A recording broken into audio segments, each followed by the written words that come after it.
Assalamualaikum warahmatullahi wabarakatuh.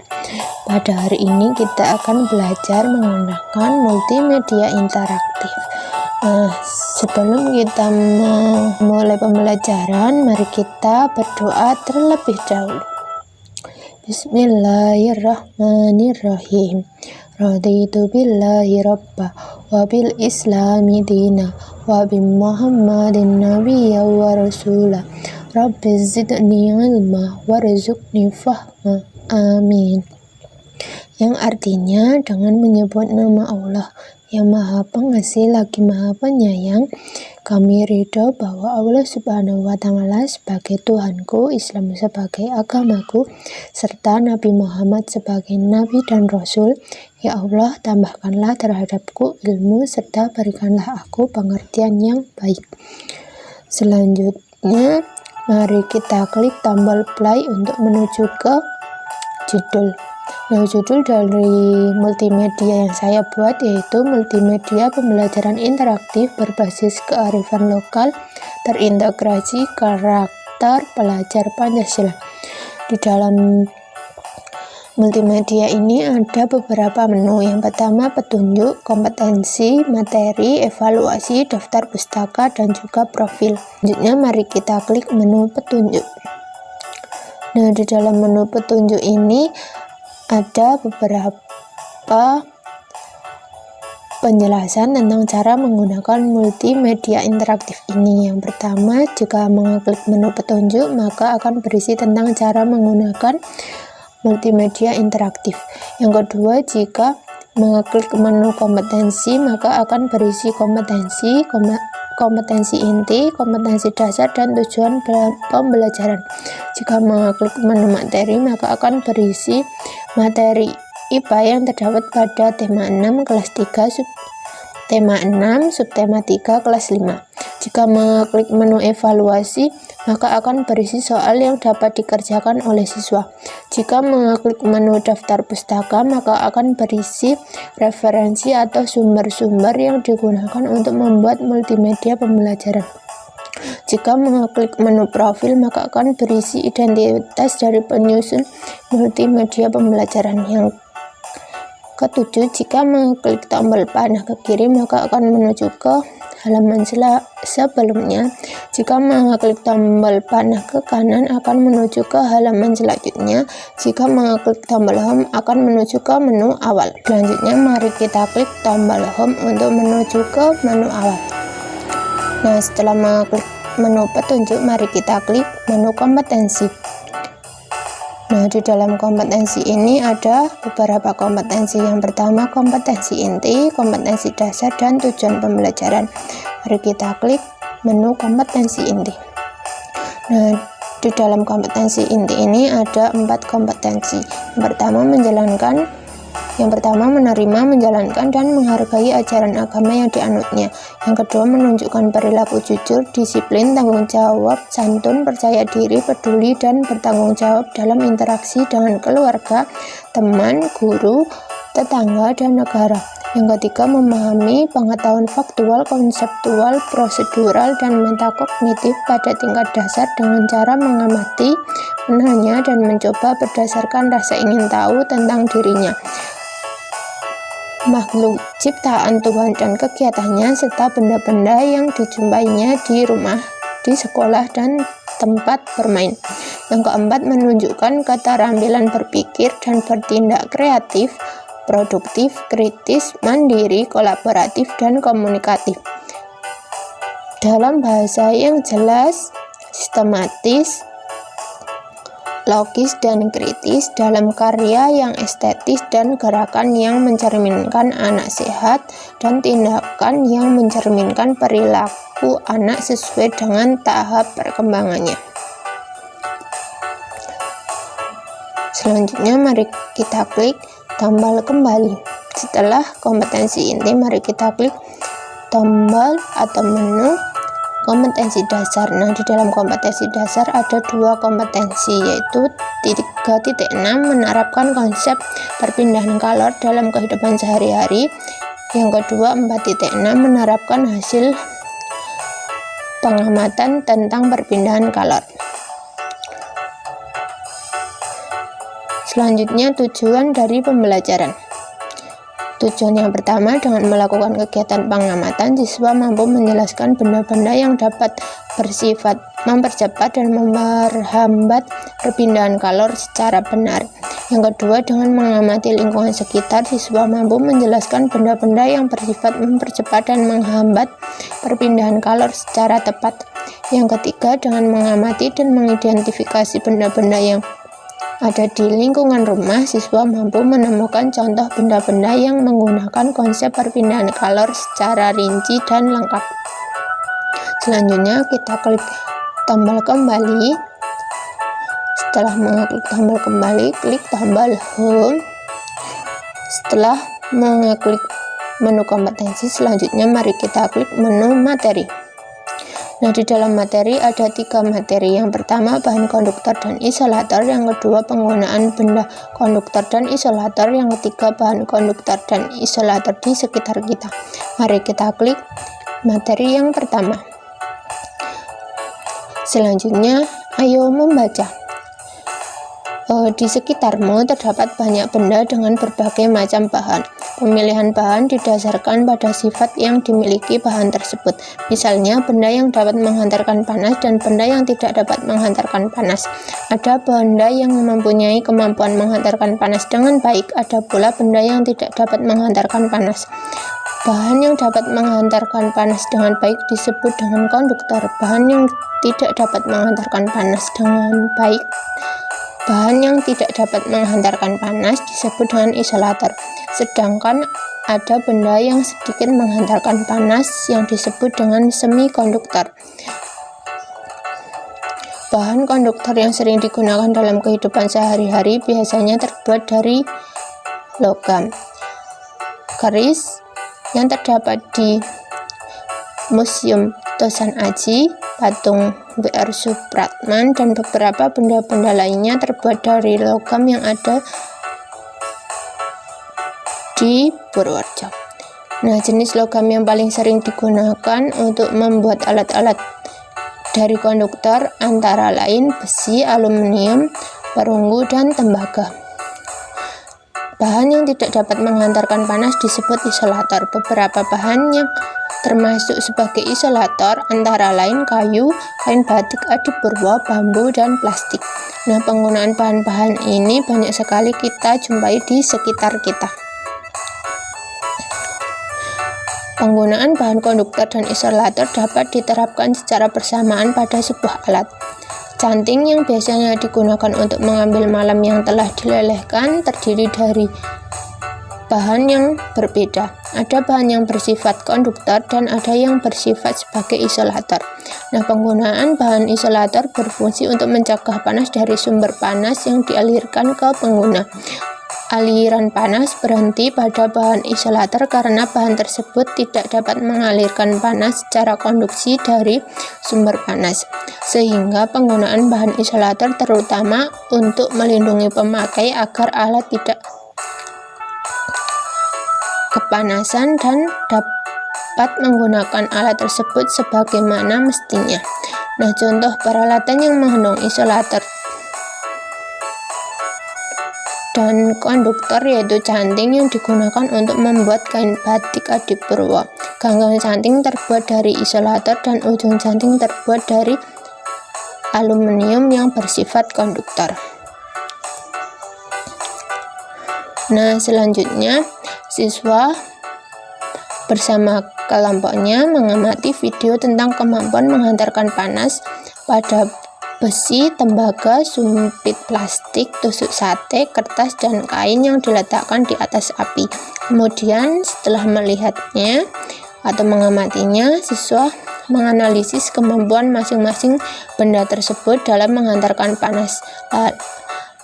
Untuk melihat video percobaannya, mari kita klik tombol YouTube.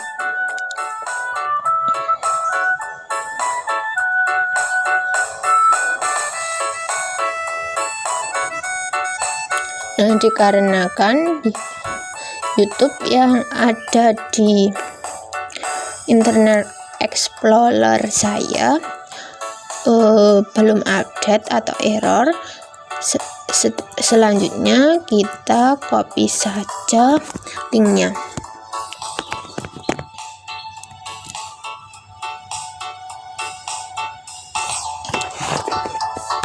Lalu kita pastekan ke Google Chrome.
Nah, nanti setelah siswa mengamati percobaan konduktor dan isolator,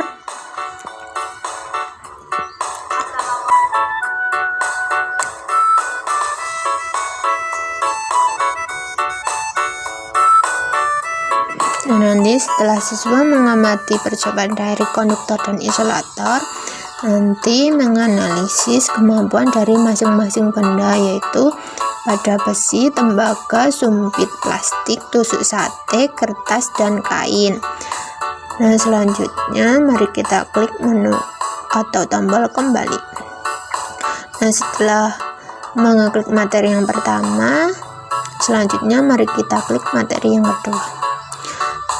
Selanjutnya, ayo membaca. Kamu sudah tahu bahwa panas dapat berpindah dari satu tempat ke tempat yang lain. Nah, melalui konduksi, konveksi, dan radiasi. Ingat kembali apa yang dimaksud dengan konduksi, konveksi, dan radiasi. Pikirkan bersama dalam kelompok kecil. Barang-barang yang ada di Purworejo banyak yang memanfaatkan sifat benda sebagai konduktor atau isolator. Nah, benda apakah itu? Kain batik Adipurwo dan cangkul merupakan benda yang memanfaatkan sifat ini. Nah, kain batik merangkap udara. Udara adalah isolator, sehingga tidak menghantarkan panas yang keluar dari tubuh. Dengan demikian, badan tetap terasa sehat. Terbuat dari apakah cangkul? Cangkul terbuat dari besi. Besi merupakan penghantar panas yang baik, sedangkan pegangan dari cangkul terbuat dari kayu.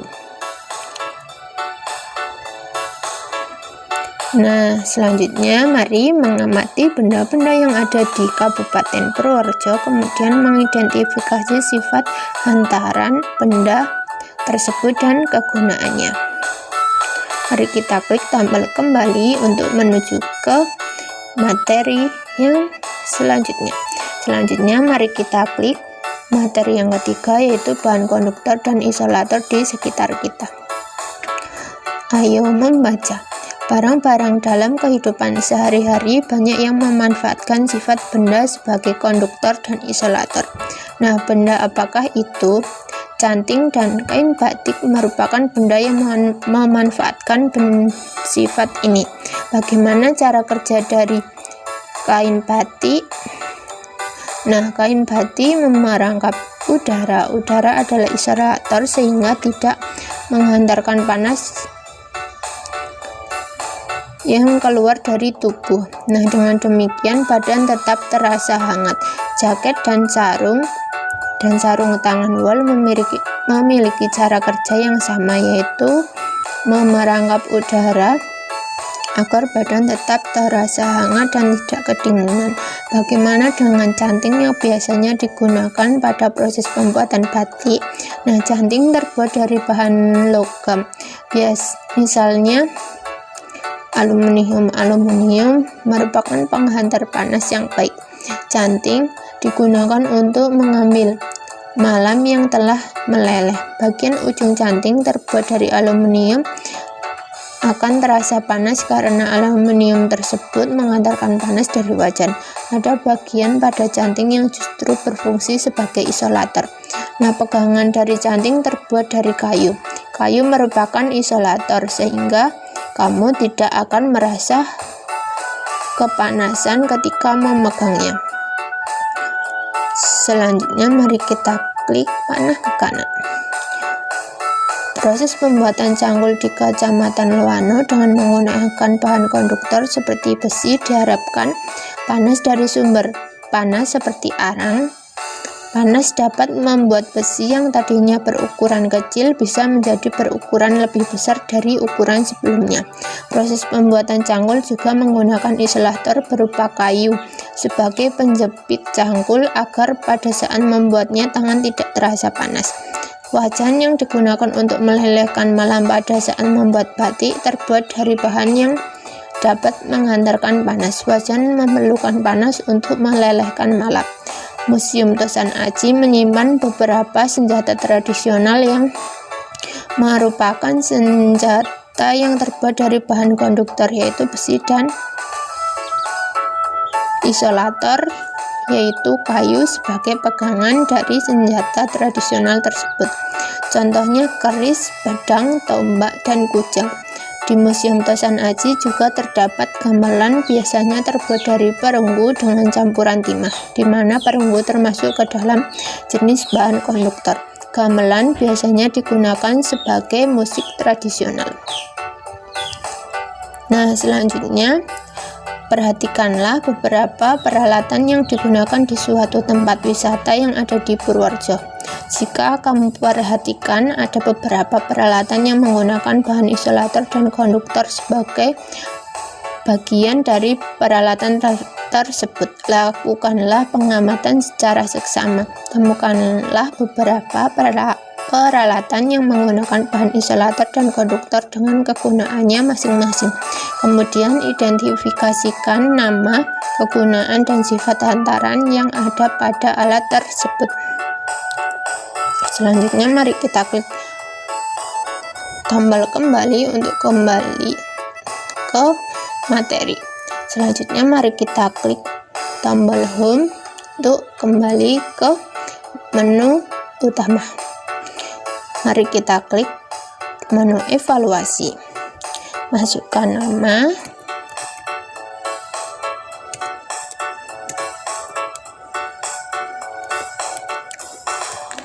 kemudian nomor, dan juga kelasnya. Kita klik tombol mulai. Ada benda yang mempunyai kemampuan menghantarkan panas dengan baik, ada pula benda yang tidak dapat menghantarkan panas. Bahan yang dapat menghantarkan panas dengan baik disebut dengan, kita klik yang C. Di bawah ini yang termasuk ke dalam benda isolator adalah kecuali, misalnya kita klik yang B. Ada bahan yang berfungsi sebagai konduktor, ada yang berfungsi sebagai isolator. Bahan isolator dapat digunakan untuk titik-titik. Apakah A, agar tangan tidak terasa panas, B, agar kayu tidak terasa panas, C, agar canting dan kayu tidak terasa panas, D, agar tangan terasa panas. Kita klik yang A. Perhatikanlah gambar di samping. Cangkul terbuat dari titik-titik dan hantarannya bersifat titik-titik. Misalnya kita klik yang B. Yang terjadi pada saat batang besi dan tembaga dipanaskan di atas lilin, kemudian kita memegangnya menggunakan tangan, yaitu apakah A, tangan tidak terasa panas, B, besi dan tembaga terasa dingin, C, tangan terasa panas, D, besi dan tembaga tidak terasa panas. Kita mencoba untuk mengklik yang C. yang terjadi saat batang besi dan tembaga dipanaskan di atas lilin, kemudian kita memegangnya menggunakan sumpit yang terbuat dari bambu, yaitu A. Tangan tidak terasa panas, B. Besi dan tembaga tidak terasa panas, C. Tangan terasa panas, D. Tangan besi dan tembaga tidak terasa panas. Coba kita klik yang A. Proses pembuatan cangkul dengan menggunakan bahan konduktor seperti besi dengan memanfaatkan sumber panas. Sumber panas yang digunakan untuk membuat cangkul berasal dari apakah A. matahari, B. api, C. arang, ataukah D. besi yang dipanaskan. Coba kita klik yang C. Wajan pada saat proses pembuatan batik memanfaatkan panas. Hal ini penggunaan wajan yang terbuat dari besi dalam pembuatan batik agar titik-titik. Apakah A. wajan panas, B. malam cepat melelehkan, C. malam lama melelehkan, ataukah D. wajan tidak terasa panas. Coba kita klik yang B. Kain dapat merangkap udara, di mana udara bersifat isolator. Hal ini mengakibatkan apakah A. tubuh terasa panas, B. tubuh terasa hangat, C. tubuh terasa dingin, ataukah D. tubuh terasa hangat dan dingin. Coba kita klik yang B. Museum Tosan Aji menyimpan beberapa senjata tradisional yang merupakan senjata di mana terbuat dari konduktor, yaitu besi, dan isolator, yaitu kayu, sebagai pegangan dari senjata tradisional tersebut. Contoh senjata tradisional yang memanfaatkan konduktor dan isolator yang terdapat di Museum Tosan Aji yaitu apakah A. pisau, B. golok, C. gergaji, ataukah D. keris. Coba kita klik yang D. Nah, hasil yang kita peroleh yaitu salahnya 1, benar 9, untuk nilainya 90. Untuk komentarnya yaitu kerja bagus. Selanjutnya mari kita klik tombol kembali untuk kembali ke menu evaluasi. Setelah kita kembali ke menu evaluasi, mari kita klik tombol home untuk menuju ke menu awal. Setelah kita mengklik menu evaluasi, mari kita klik menu daftar pustaka. Nah, di dalam daftar pustaka ini berisi sumber-sumber atau referensi yang digunakan oleh pembuat multimedia sebagai acuan dalam pembuatan multimedia ataupun digunakan sebagai bahan-bahan dalam pembuatan multimedia. Selanjutnya mari kita klik tombol home untuk menuju ke menu utama. Nah, setelah kita mengklik menu daftar pustaka, mari kita klik menu profil. Nah, di dalam menu profil ini berisi tentang biodata atau identitas dari pembuat multimedia. Setelah kita mengklik menu profil, selanjutnya mari kita klik tombol panah ke kanan. Nah, setelah semua pembelajaran selesai, mari kita berdoa, yaitu dengan menggunakan doa sesudah belajar. Bismillahirrahmanirrahim. Subhanakallahumma wa bihamdika asyhadu an la ilaha illa anta astaghfiruka wa atubu ilaik. Yang artinya, dengan menyebut nama Allah yang Maha Pengasih lagi Maha Penyayang, Maha Suci Engkau, ya Allah, dengan memujimu, aku bersaksi bahwa tiada Tuhan kecuali Engkau. Aku memohon ampunan dan bertaubat kepadamu. Nah, selanjutnya mari kita klik tombol keluar untuk keluar dari media pembelajaran interaktif. Terima kasih. Wassalamualaikum warahmatullahi wabarakatuh.